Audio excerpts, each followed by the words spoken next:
আমাদেরকে আর একটা ক্ষতিগ্রস্ত করেছে, সেটা হচ্ছে পর্নোগ্রাফি। এই পর্নোগ্রাফির মধ্যে ব্লু প্রিন্টের মাধ্যমে আজকে যুব সমাজ তাদের যে যৌবন, তাদের যৌবন একদম কঙ্কাল কাঠকয়লার মতো তারা শেষ করে দিচ্ছে এই মোবাইলের আসক্তির মাধ্যমে।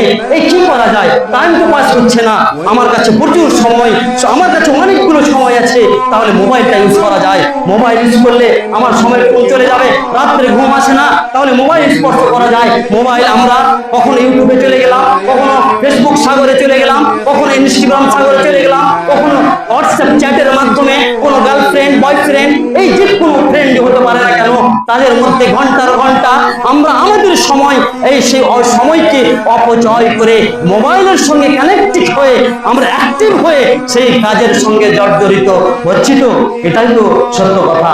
আজকে এই মোবাইল আসক্তি থেকে কতগুলো যুবক তাদের জীবনকে বরবাদ করেছে, এটা আপনাদের সামনে ইতিহাস তুলে ধরার কথা নয়। সম্মানিত মুসলিয়ানি